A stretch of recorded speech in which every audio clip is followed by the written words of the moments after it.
केंद्रीय मंत्रियों के साथ दिल्ली में किसान संगठनों की बैठक के बाद भारतीय किसान यूनियन एकता के नेता बूटा सिंह भुजबल ने बताया कि किसान संगठनों की तरफ से आंदोलन संबंधी तय की गई रूपरेखा में कोई बदलाव नहीं किया गया है। उनकी संघर्ष पहले की तरह ही जारी रहेगा। वे पंजाब में यात्री ट्रेनों का घेराव करेंगे। मालगाड़ियों को दी गई छूट जारी रहेगी। उन्होंने कहा कि 18 नवंबर को चंडीगढ़ में किसान संगठनों की बैठक बुलाई गई है, जिसमें 26 से 27 नवंबर को दिल्ली चलो आंदोलन के लिए पंजाब के किसानों की दिल्ली रवानगी संबंधी रूपरेखा तय की जाएगी। भुजबल ने कहा कि पंजाब के 30 किसान संगठन बीते 45 दिन से जारी आंदोलन को आगे की लगातार जारी रखेंगे और 26 से 27 नवंबर को देश भर के 500 किसान संगठनों के साथ लाखों किसानों के काफिले के रूप में दिल्ली कूच करेंगे। उन्होंने कहा कि किसानों के सामने अब संघर्ष के अलावा कोई और रास्ता नहीं बचा है। उन्होंने साफ किया कि अब तक जब तक तीनों कृषि कानूनों को रद्द नहीं किया जाता है, तब तक किसानों का ये संघर्ष जारी रहेगा। और आपको ये भी बता दें कि शुक्रवार को किसानों और केंद्र सरकार के बीच हुई बैठक बेनतीजा रही, जिसके बाद किसानों ने अपने आंदोलन को जारी रखने का फैसला लिया है।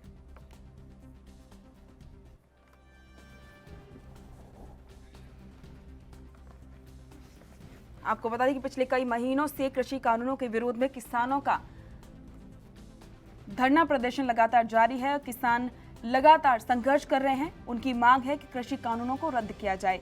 और शुक्रवार को जो बैठक हुई थी केंद्र सरकार से, वो बैठक भी बेनतीजा रही है। और ये भी बात सामने आई है कि दोनों ही ओर से कि अभी भी बैठकों का दौर जारी रहेगा, क्योंकि किसी सही नतीजे पर कोई नहीं पहुंचा है। और किसानों ने ये भी बात कही है कि जब तक कृषि कानूनों को रद्द नहीं किया जाता है, तब तक किसानों का यह संघर्ष जारी रहेगा, क्योंकि किसान इन कृषि कानूनों को किसान विरोधी बता रहे हैं। और इसी के लिए अब आगे की रणनीति भी किसानों ने तैयार कर ली है। और इस बारे में अधिक जानकारी के लिए हमारे संवाददाता विनीत कपूर लाइव जुड़ चुके हैं। विनीत, जिस तरीके से किसानों का संघर्ष पिछले कई महीनों से जारी है और जो बैठक हुई थी शुक्रवार को, वो भी जो है बेनतीजा हुई है, अब आगे की रणनीति किसानों की क्या है? बिल्कुल, देखिए पूजा, अगर पूरे किसान आंदोलन की बात करें तो लगातार किसान जो हैं एक ही मांग करते हुए नजर आ रहे हैं कि केंद्रीय जो खेतीबाड़ी कानून हैं उनको एक सिरे से रद्द किया जाए। इसके अलावा अब किसान ये भी मांग करने लगे हैं कि केंद्र की मोदी सरकार की तरफ से पराली को लेकर जो एक नया कानून बनाया गया है उसको रद्द करने की भी मांग कर रहे हैं। हालांकि 3 बार बैठक हुई केंद्र के साथ। पहली बैठक का किसानों ने बहिष्कार किया, दूसरी बैठक में किसान गए लेकिन वहां पर मंत्री मौजूद नहीं थे, जिस वजह से उस बैठक का भी बहिष्कार किया।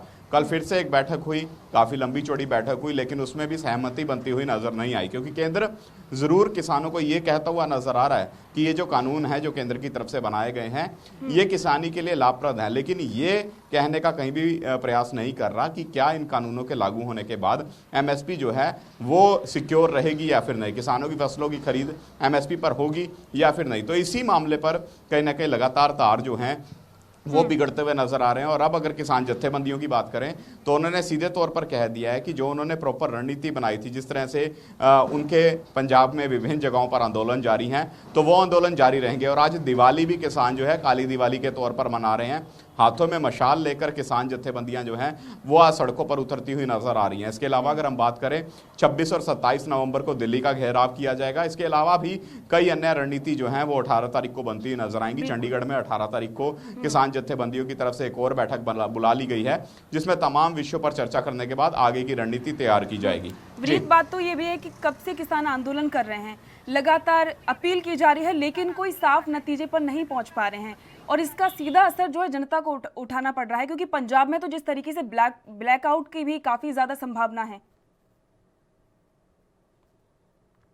बिल्कुल, देखिए सीधे तौर पर अगर पूजा बात करें, जिस तरह से पूरा का पूरा आंदोलन जो है वो एक ही मांग को लेकर निर्भर करता है कि किसानों की मांग के अनुरूप जो कानून है उसमें या तो संशोधन किया जाए या फिर इन कानूनों को एक सिरे से रद्द किया जाए। तो ऐसे में जिस तरह से लगातार 1 महीने से ज़्यादा का समय हो चुका है, किसान जो हैं रेलवे ट्रैक पर प्रदर्शन कर रहे थे, सड़कों पर प्रदर्शन कर रहे थे, और अब तो ये हाल हो चुका है कि जिस तरह से मालगाड़ियाँ केंद्र की तरफ से बंद कर दी गई थी, तो उसके बाद जो विभिन्न थर्मल प्लांट है वहाँ पर कोयला जो है वो खत्म हो चुका है। इसके अलावा गेहूं गेहूं की बिजाई प्रदेश के अंदर की जा रही है। तो ऐसे में गेहूं की बिजाई के लिए जो जरूरी यूरिया होता है वो भी किसानों को नहीं मिल पा रहा। इसी वजह से कहीं ना कहीं आम लोगों को इसका खामियाजा जो है वो भुगतना पड़ रहा है। हालांकि अभी ब्लैकआउट की सिचुएशन नहीं फेस करनी पड़ी लोगों को, अभी थोड़े बहुत कट जो है वो विभिन्न एरियाज में लगते हुए नजर आ रहे हैं, लेकिन अगर मालगाड़ियां आने वाले कुछ समय तक नहीं चली तो फिर ब्लैकआउट की सिचुएशन भी हो सकती है और ये जो कहीं ना कहीं कह सकते हैं ओवरऑल जो सिचुएशन खराब होती नजर आ रही है ये भी इसी तरह से जारी रह सकती है। और विनीत, बात ये भी है कि आखिर ऐसी क्या वजह है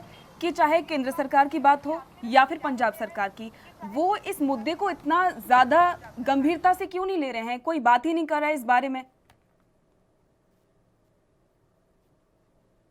सीधे तौर पर अगर केंद्र की बात करें या पंजाब सरकार की बात करें, हालांकि पंजाब सरकार जो कैप्टन सरकार है वो कहीं ना कहीं किसानों की मांगों के अनुरूप कई बड़े फैसले लेती नजर आई है। जिस तरह से विधानसभा का विशेष सत्र बुलाया गया, उस सत्र में प्रस्ताव पास किया गया कि ये कानून जो हैं ये पंजाब में लागू होते नजर नहीं आएंगे। इनको लेकर 3 संशोधित विधेयक जो हैं वो भी विधानसभा में पास होते नजर आए। हाँ, इतना जरूर है कि उन विधेयकों पर ना तो राज्यपाल की तरफ से हस्ताक्षर किए गए ना ही राष्ट्रपति की तरफ से हस्ताक्षर किए गए, तो वो विधेयक जो है महज एक कागज का टुकड़ा बनकर रह गए। तो ऐसे में ये जरूर मसला है कि केंद्र जो है वो किसानों की मांग के अनुरूप कोई भी फैसला लेने को तैयार नहीं है। लेकिन अब जिस तरह से एक प्रदेश से या 2 प्रदेशों से निकलकर ये पूरा का पूरा आंदोलन जो है वो राष्ट्रीय आंदोलन में तब्दील हो रहा है, तो फिर केंद्र पर भी दबाव पड़ता हुआ नजर आएगा और कहीं ना कहीं अब केंद्र जो है वो किसानों की सुध लेने के लिए भी तैयार हो सकता है, क्योंकि लगातार बैठकों का सिलसिला जो है वो शुरू हो चुका है। लगातार केंद्र जो है तब तक तो ऐसा भी हो जाएगा कि एक बड़ी समस्या किसानों के सामने, जनता के सामने पैदा हो जाएगी। अभी तो पंजाब की बात है, इसके अलावा अन्य भी ऐसे राज्य, अगर वहां पर किसानों ने आंदोलन शुरू कर दिया तो एक बड़ी समस्या केंद्र के लिए बन जाएगी। यही एक बड़ी बात है। इसी वजह से किसानों के साथ केंद्र जो है वो लगातार बातचीत करने का प्रयास कर रहा है, क्योंकि पंजाब से इस आंदोलन की शुरुआत हुई है और लगातार जो केंद्र की मीटिंगें हैं वो पंजाब के किसानों के साथ की जा रही हैं। 30 जत्थेबंदियों को बार बार बैठक के लिए आमंत्रित किया जा रहा है ताकि ये जो आंदोलन है पंजाब से निकलकर बाहर भी प्रदेशों में ना जाता हुआ नजर आए, क्योंकि अगर ये आंदोलन राष्ट्रीय आंदोलन में तब्दील हुआ तो फिर कहीं ना कहीं केंद्र की मुश्किलें जो हैं वो और बढ़ सकती हैं। इसी वजह से केंद्र इस तरह के प्रयास कर रहा है कि यहीं पर इस विरोध के स्वरूप को शांत करवाया जा सके, क्योंकि अगर राष्ट्रीय स्वरूप बन गया विरोध का तो फिर मुश्किलें बढ़ेंगी और फिर उस विरोध को देखते हुए केंद्र को किसानों की मांग के अनुरूप अमेंडमेंट भी करनी पड़ेगी अपने कानूनों के अंदर। हालांकि अब देखने वाली बात रहेगी कि आने वाले दिनों में कब केंद्र किसानों को दोबारा से बैठक के लिए बुलाता है, उन बैठकों का नतीजा क्या निकलता है। लेकिन 18 तारीख की बैठक अहम है जो चंडीगढ़ के अंदर होने वाली है, क्योंकि उस बैठक में आगे के आंदोलनों की रणनीति जो है वो किसानों की तरफ से तैयार की जाएगी। जी पूजा, ऐसी क्या वजह है कि केंद्र सरकार किसानों को समझाने में नाकाम साबित हो रही है? किसानों की अगर बात करें तो लगातार अगर हम केंद्र की बात करें, केंद्र कह रहे हैं कि उन्होंने जो कानून पास किए हैं किसान हितैषी हैं, लेकिन दूसरी तरफ अगर हम लगातार किसानों की बात करें तो किसान इस बात का जिक्र करते नजर आ रहे हैं कि केंद्र ने जो कानून पास किए हैं वो हितैषी नहीं है, क्योंकि जब सरकारी मंडी के पैरेलल प्राइवेट मंडी प्रदेश में बनती हुई नजर आएगी तो फिर उन पैरेलल मंडियों में जो प्राइवेट विक्रेता हैं, जो प्राइवेट कह सकते हैं खरीदार हैं, वो आते हुए नजर आएंगे। तो ऐसे में एमएसपी पर फसलों की खरीद नहीं होगी, क्योंकि अभी भी भले ही 24 से 25 फसलों पर केंद्र जो है एमएसपी निर्धारित करता हो, लेकिन केवल गेहूं और चावल की फसल ऐसी है जिस पर एमएसपी पर खरीद होती नजर आती है, बाकी फसलों पर एमएसपी पर खरीद नहीं होती।